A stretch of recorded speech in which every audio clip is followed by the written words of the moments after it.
창세기 39장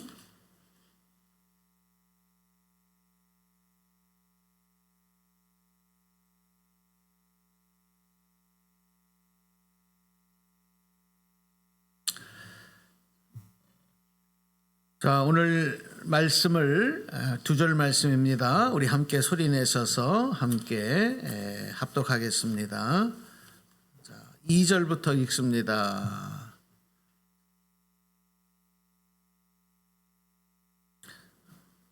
자, 함께 소리내서 합독합니다.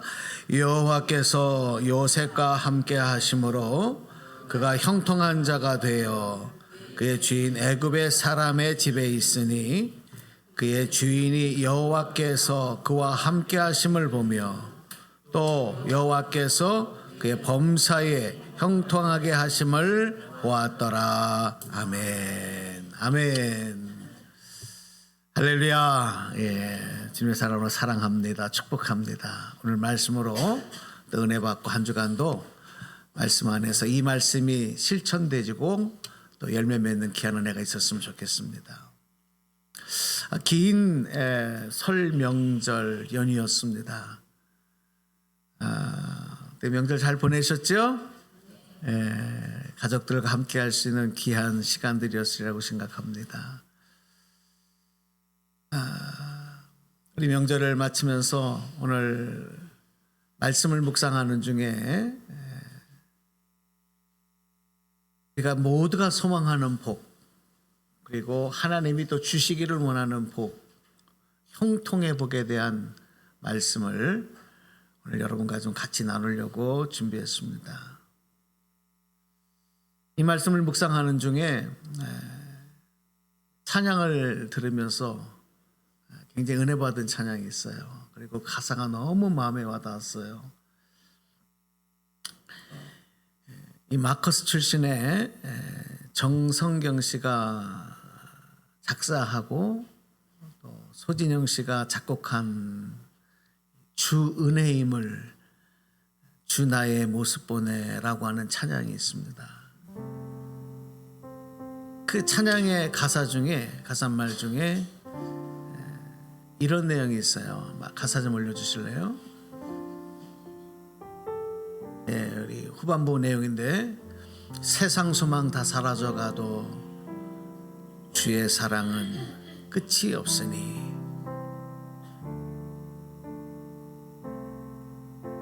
살아가는 이 모든 순간이 주 은혜임을 나는 믿네. 주 사랑 내게 있는 그 사랑이 날 채우네. 주 은혜 내게 있네. 그 은혜로 날 세우네. 이런 찬양입니다. 그 찬양 혹시 한번 같이 찬양으로 한번 하고 마음의 가사를 새겼으면 좋을 것 같습니다. 세상 소망 다 사라져가도 주의 사랑은 끝이 없으니 살아가는 이 모든 순간이 주의 힘을 나는 믿네.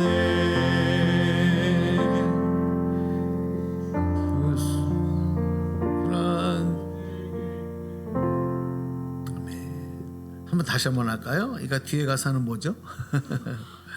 다시 한번 이 가사.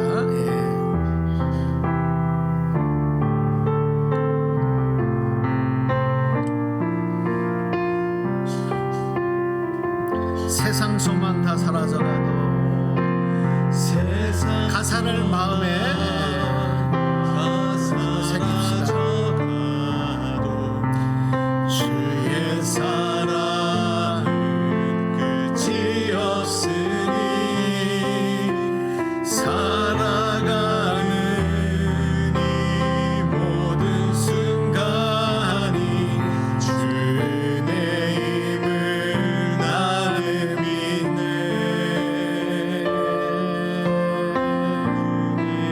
힘을 나는 믿네. 아멘. 여러분, 저는 이 가사에 붙들려서 한참을 묵상했어요. 그리고 제 자신에게도 질문을 해보고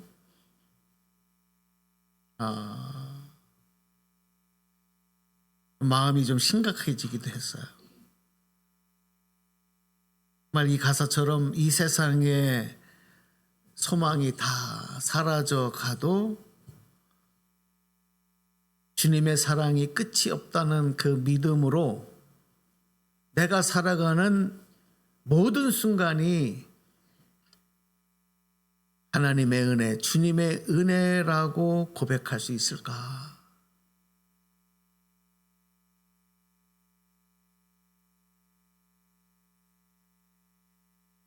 세상의 소망이 풍성해질 때는 우리가 주님의 사랑, 주님의 은혜를 고백하기가 쉬워요.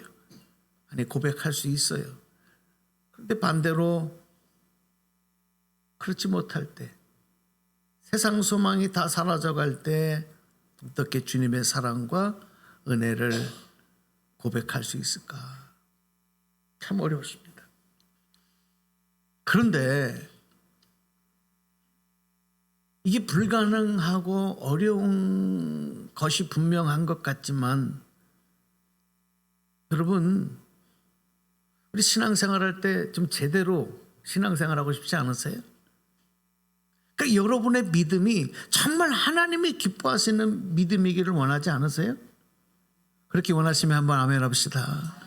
그렇죠. 이왕 신앙생활하는 거, 이 믿음이 그냥 나 혼자 만족하는 게 아니라 하나님이 기뻐하시는 믿음, 하나님이 기뻐하시는 신앙생활이 되기 원하잖아요.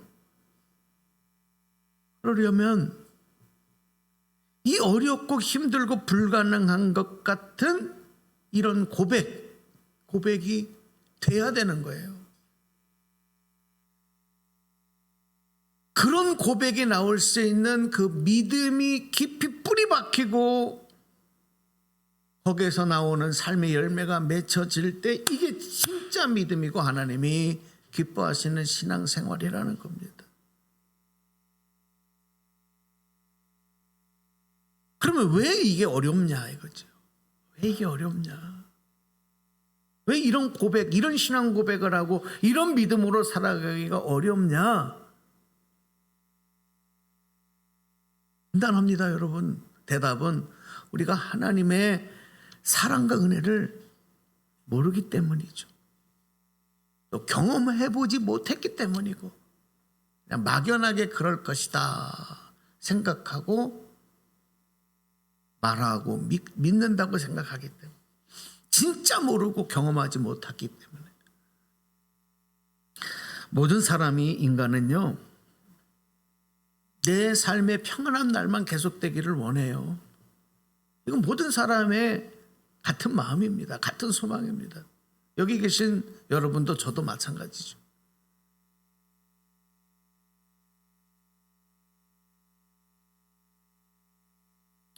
누가 고통스럽고 힘들고 어려운 일이 내 삶에 벌어지는 일을 바라고 원하겠습니까? 원하지 않습니다. 그런데 내가 믿는 하나님, 모든 우주와 우리 인생의 모든 것들을 주관하고 통치하시는 하나님은 저와 여러분에게 평안한 날만 주시지 않는다는 거죠. 우리가 원하고 소망하는 대로 그런 날만 계속되게 하시지 않는다는 거예요. 때로는 견디기 힘들고 어렵고 고통스러운 날도 주셔. 그런데 그 이유를 모르면, 그런 하나님의 뜻을 모르면 모든 순간이 하나님의 은혜라는 것을 고백할 수 없어요. 그런 믿음으로 살 수 없죠. 아까 우리 권사님들 기도하실 때 하나님의 뜻과 내 뜻과 하나 되지 못한 것 때문에 우리가 많이 고민도 하고 어려움도 겪고 갈등도 하고 혼란스럽기도 하고 그럴 때가 많아요. 동일한 얘기입니다.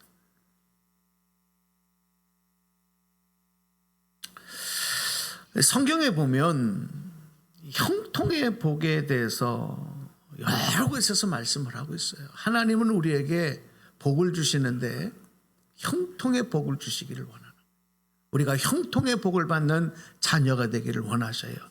할렐루야. 오늘 여러분 형통의 복 받는 주님의 자녀 되기를 축복합니다. 형통의 복을 받으셔야 됩니다. 그런데 이 형통의 복을 받기를 원하는 마음과 또 그런 사람들은 너무너무 많지만, 하나님이 주시기로 원하시고 계획하시고 뜻하신 이 형통의 복의 진짜 의무와 뜻을 착각하거나 모르는, 오해하는 분들이 너무 많다. 그러니까 하나님은 이런 복을 주시기를 원하는데 이 형통의 복이라는 이 단어 때문에 내가 그걸 착각하는 거예요. 그리고 헛된 걸 구하는 거죠. 하나님이 주시기를 원하는 것과는 전혀 다른 거를 자꾸 원하는 거예요. 그 대표적인 게 형통의 복이에요. 형통이라는 단어를 모르는 사람이 어디 있겠어요. 사전을 찾아봐도 형통이라는, 형통하다라고 하는 단어, 그 뜻은 여러분 잘 아는 것처럼 모든 일이 내 뜻과 같이 잘 풀리고 잘 되고 번영하는 것, 이게 형통입니다. 우리가 사용하는 형통이라는 단어는 그렇게 사용되고 있습니다. 그래서 형통의 복을 우리는 내 목적을 이루고 성공을 이루기 위해서 꼭 필요한 복이라고 생각을 해요. 그래서 형통의 복을 받기를 원해요. 근데 문제는 뭐냐? 하나님이 주시기로 계획하시고 성경에 기록되어 있는 형통의 복은 그런 복이 아니라는 거죠. 모르신 분들이 많을 거예요. 그냥 막연하게 형통의 복을 주십시오.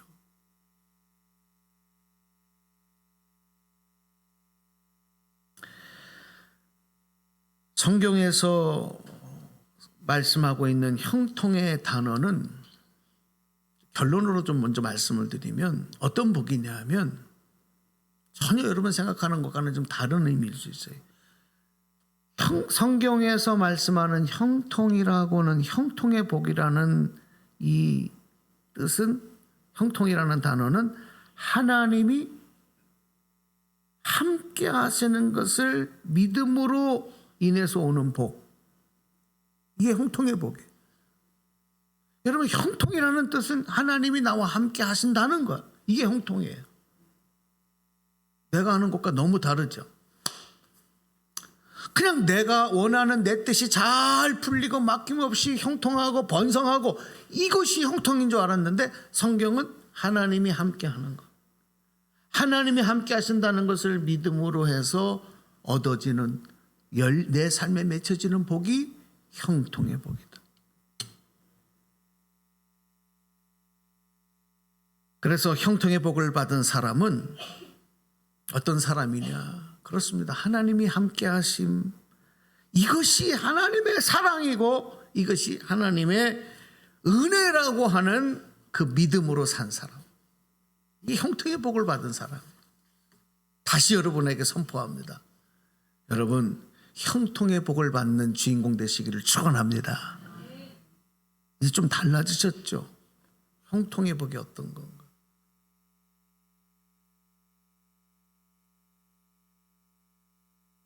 이 형통의 복을 받은 사람들, 성경에 보면 그 사람들은 그 믿음으로 어떤 시대에서도 어떤 상황에서도 하나님의 뜻과 섭리에 순종해요. 어떤 믿음으로? 하나님이 나와 함께 하신다. 구덩이 속에 갇혔을 때도, 사자굴에 던졌을 때도, 펄펄 타는 풀무불 용광로에 던져질 때도, 억울한 일을 당할 때도, 옥에 갇혔을 때도, 매를 맞았을 때도, 배신을 당했을 때도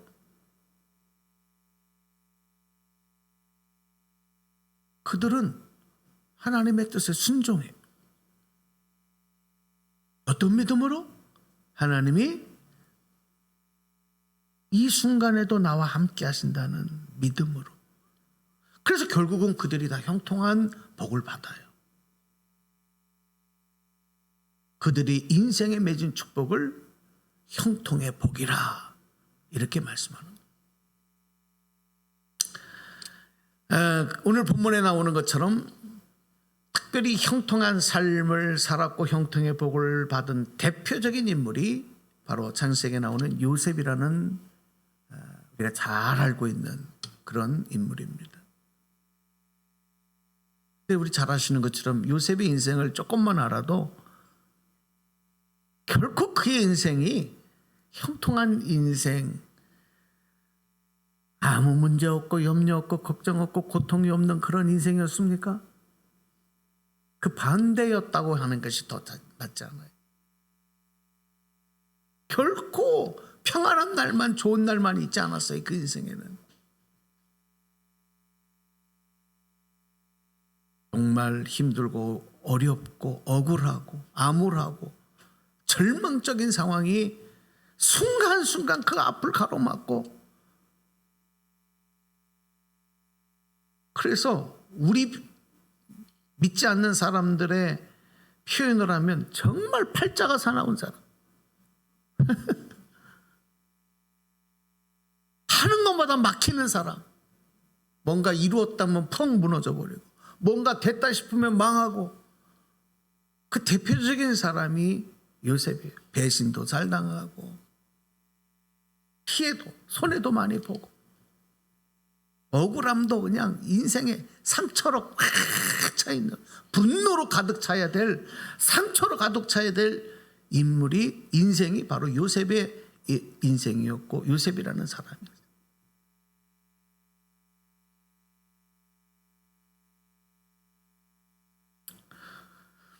그런데 그런 요셉이요, 어떤 상황에도, 어떤 상황이 자신 앞에 벌어져도 자기가 원하지 않는 그런 상황이 내 앞에 펼쳐진다 하더라도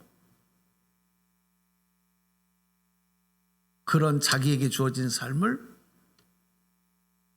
하나님의 사랑과 하나님의 은혜라고 믿고 고백을 할 수 있는 그런 삶을 살아가는 거예요.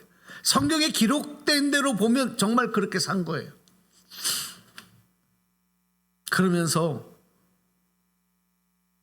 나를 인도하시는 분이 하나님이라는 것을 그의 삶을 통해서 세상에 사람들에게 드러 나타내 보이는 거죠. 참 이게, 그래서 성경은 이렇게 기록을 하는 거예요. 그렇게 살아가는 요셉을 보면서 요셉을 보는 모든 사람이 그의 형통함을 눈으로 보았다. 할렐루야. 자, 여러분 말씀을 잘 이해해 보세요. 그러니까 요셉을 보니까, 그렇게 사는 요셉을 보니까, 야, 저 사람이 정말 형통한 복을 받은 사람이다. 그 중심에는 뭐가 있는 거예요? 하나님이 요셉과 함께 하시는 거예요.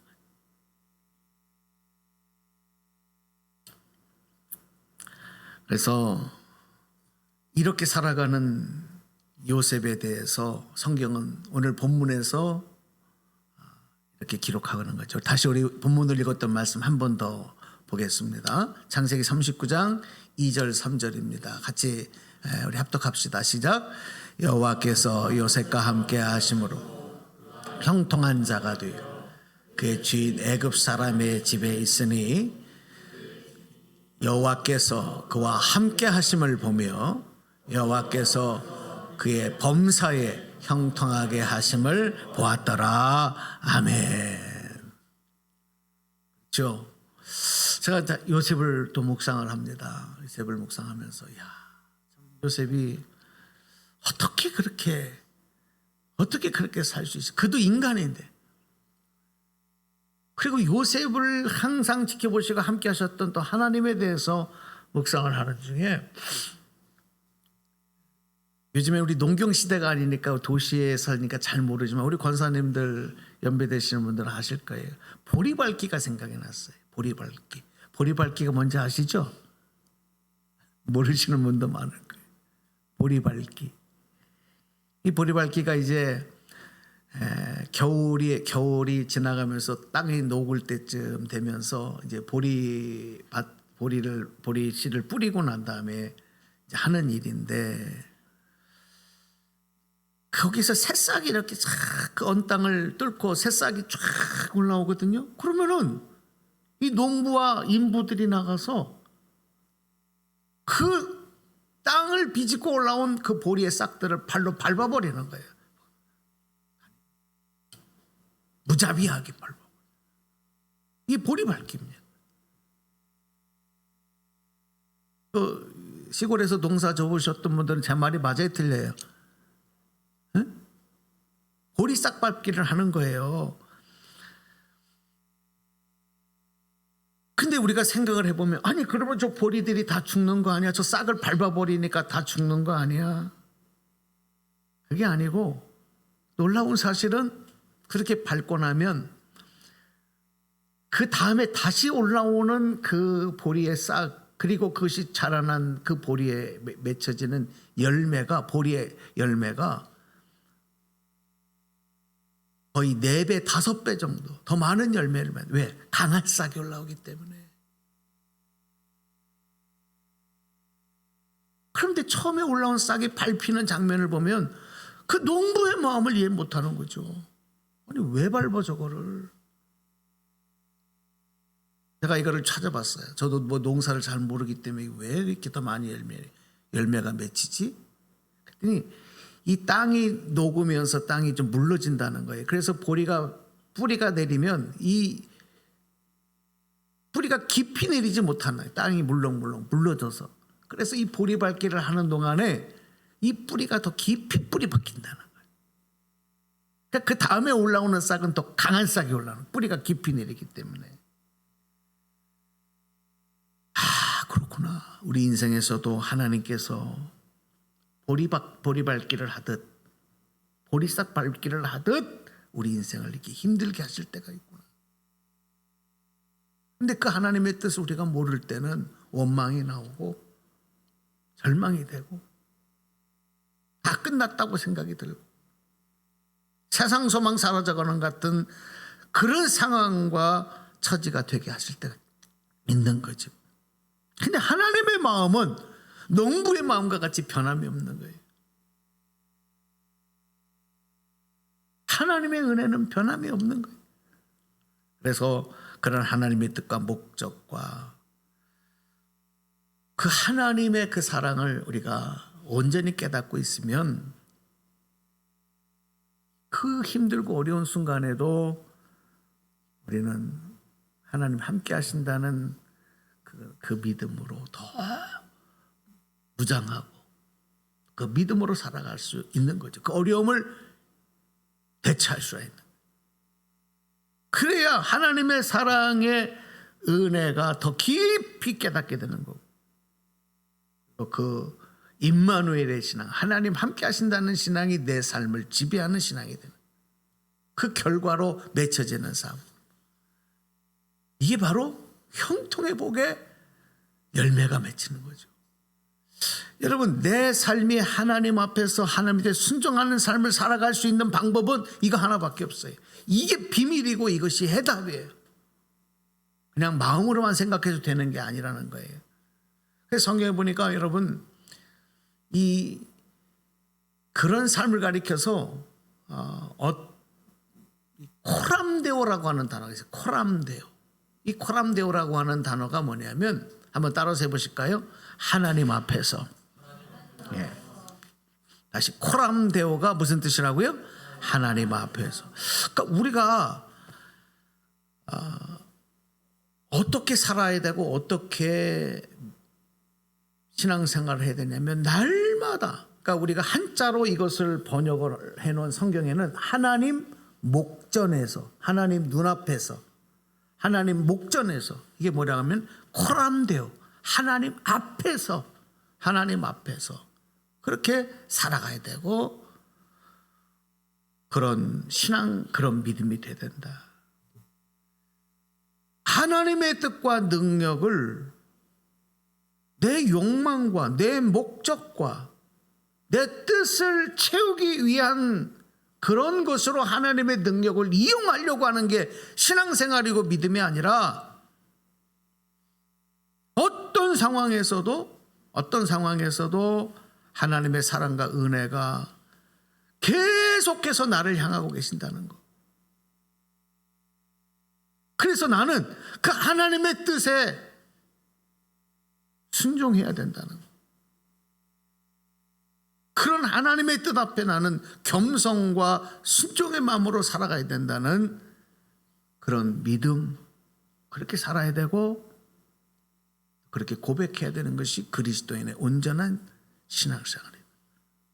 여러분, 이런 주님이 기뻐하시는 믿음, 그런 신앙생활 하는 여러분 되기를 축원합니다. 코람데오의 신앙을 가져. 요셉은 정말 어떤 환경이나 어떤 상황에서도 이런 임마누엘 믿음, 코람데오의 삶을 살았어요. 그러기 위해서 요셉은 인내하는 거예요. 왜 요셉은 자기 생각이 없고 자기 감정이 없겠어요? 요셉도 사람인데 안 그렇겠습니까?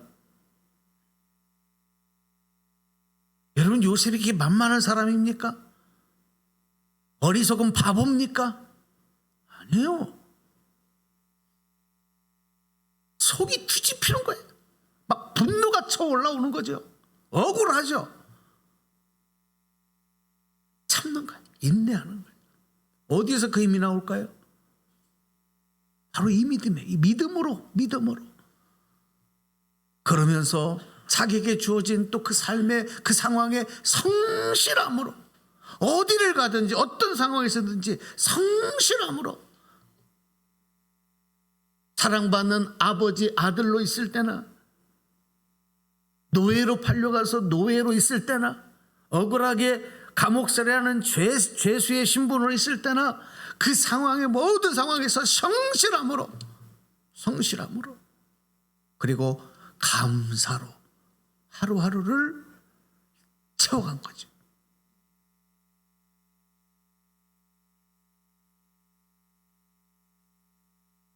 그래서 요셉은 모든 삶이, 나에게 주어진 모든 삶이 하나님의 은혜임을 믿고 산 삶이었어요. 할렐루야. 할렐루야.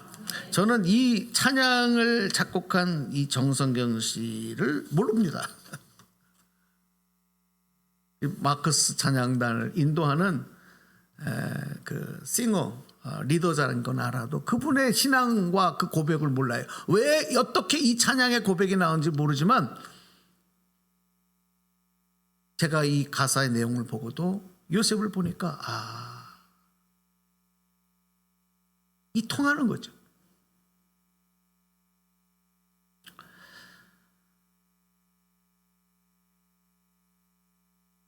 요즘에는 많은 사람들이 신앙생활을 하고 하나님을 믿고 나름대로 하나님 뜻대로 산다고 하다가도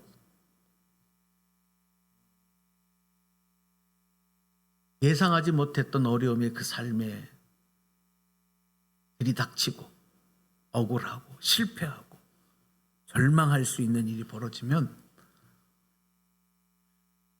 요셉과 같이 반응하지 못하는 분들이 많아요.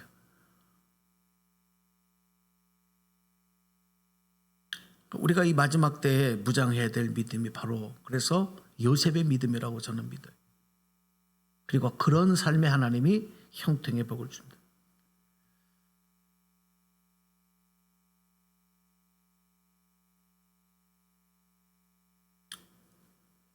여러분 보십시오. 순간순간 요셉의 삶에는 형통의 복이 계속됩니다. 어려움과 함께 형통의 복이 따라와요. 형들에게 팔려서 보디발 장군의 집에 노예로 팔려갔는데 거기서 최선을 다하는 거예요. 성실한 거예요. 그러니까 그 집의 모든 것을 다 관장하는 그런 중요한 모든 집안의 일들을 맡기는 그 애를 신임하고 맡기는 그런 자리에 올라가는 거예요. 보디발 장군 집안에서.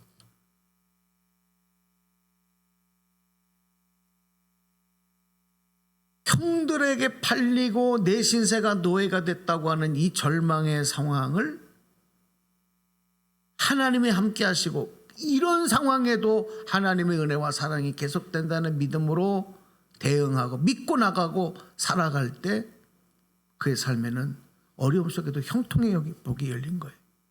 하나님이 함께 하심으로 그를 높여주시는 거예요. 그래서 그 가정 총무가 되는 거죠. 이것으로 끝나고 계속 높아지느냐? 그게 아니에요. 또 한 번 위기가 찾아오잖아요. 뭐예요? 포디발 장군의 아내에게 누명을 쓰지요. 억울하게 감옥에 갇혀요. 죄수가 돼요. 감옥살이를 하는 거예요. 이 감옥이라고 하는 절망의 상황, 죄수라고 하는 답답한 상황, 억울함. 그런데 그 상황에도 요셉은 하나님의 은혜와 하나님의 사랑은 계속되고 있다. 여기에도 하나님이 함께 하신다. 그러니까 거기 그 죄수의 감옥살이에도 성실하다 보니까 간수장이 보고 모든 죄수들이 행하는 모든 일들, 행정을 요셉에게 거기서 다 맡기는 거예요. 어려움 속에도 그에게 또 형통의 복이 열려요. 그 일로 인해서 결국은 바로의 왕의 꿈을 해석하는 기회까지 얻지 않습니까? 그때도 요셉은 내가 당신의 왕의 꿈을 해석하겠습니다. 그게 아니에요. 이 믿음으로 무장해 있기 때문에 성경에 보면 정확하게 그렇게 돼 있어요. 나와 함께 하시는 하나님께서 왕이 기뻐할 대답을 주실 것입니다. 이렇게 얘기를 해요. 자, 성경 한번 올려드릴게요. 창세기 41장 16절 한번 읽어보세요. 시작. 요셉이 바로에게 대답하여 이르되 내가 아니라 하나님께서 바로에게 편안한 대답을 하시리라. 여기서 바로에게 편안한 대답은 바로가 기뻐할, 듣기 원하는 대답을 주실 것이다. 이렇게 돼요. 예, 하나님이 나와 함께 하시고 지금 내 삶에도 하나님의 은혜와 사랑이 계속되었듯 내가 바로 왕, 애굽의 왕 앞에 서는 이 순간에 또 그가 해결하지 못하는 꿈의 그 해석까지도 하나님이 함께 하실 거라고 하는 믿음으로 이는 그렇게 얘기를 하는 거죠. 결국 바로의 꿈을 해석한 공로로 이 어려운 상황에서 어떻게 됩니까? 애굽의 모든, 요즘으로 말하면 국무총리죠.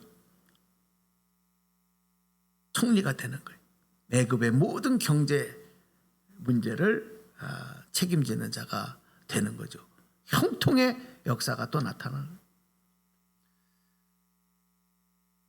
결정적인 것은 7년 대가뭄이 왔을 때 자기를 인신매매 팔아버린 형들이 곡식을 구하기 위해서 이제 곡식이 많이 저장되어 있는 애굽으로 곡식을 사러 오는 겁니다. 그 형들을 만나자. 여러분, 피가 거꾸로 솟고, 그렇지 않습니까? 그 형들을 그런데 성경에 보니까 요셉이 이게 웬일이에요? 형들을 미워하지 않아요. 원망하지 않아요. 형들에게 분노하지 않아요.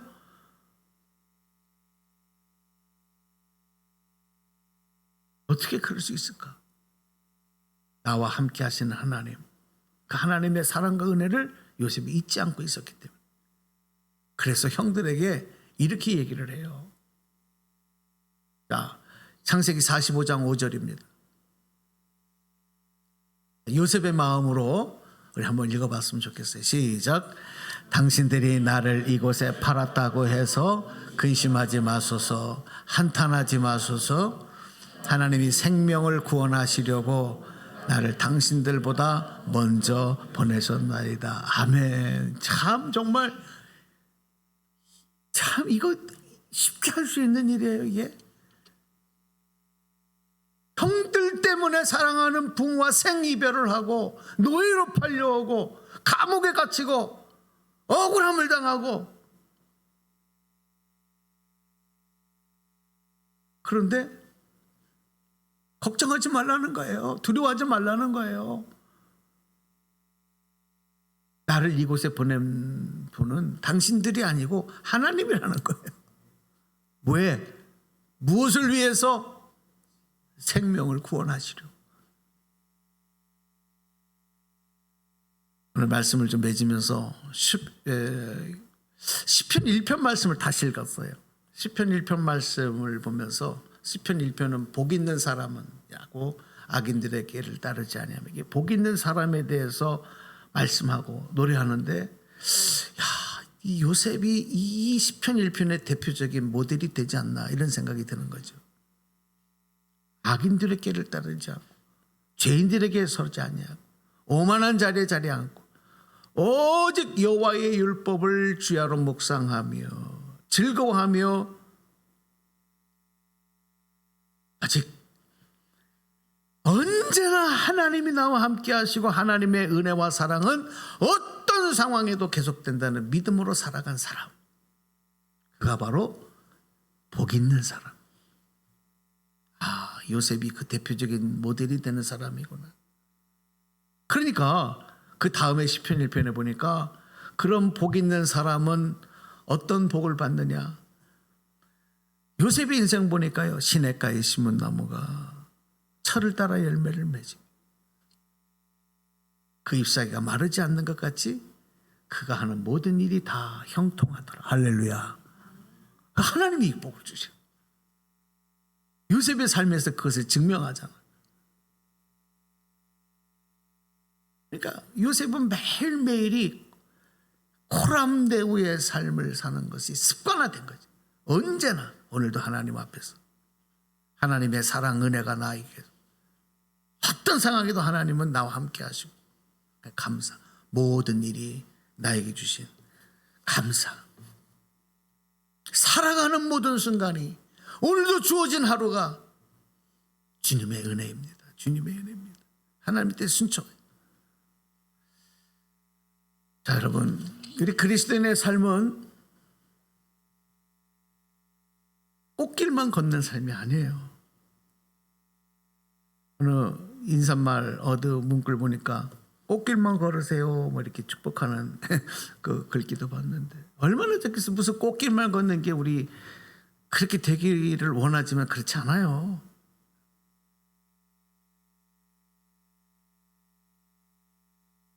그리스도의 삶은 꽃길만 걷기를 원합니다 하는 것을 소망하는 삶이 아니라 형통의 복을 받는 삶이 되기를 원합니다. 이걸 가지고 가는 거예요. 무슨 일을 만나든지 만사 형통케 하신 하나님이 나와 함께 하시고, 그 하나님의 사랑과 은혜는 여러분과 지금도 함께 하시고 영원히 함께 하실 것입니다. 믿으시기 바랍니다. 그래서 이 복을 다 우리가 누리고, 오늘도 그 복을 고백하고 또 그 복을 하나님께 영광을 올려드리는 복된 삶 되시기를 축복합니다. 자, 오늘 말씀 여기까지 드리고 우리 결단하며 찬양합시다. 우리 주보에 있는 찬양, 나를 같이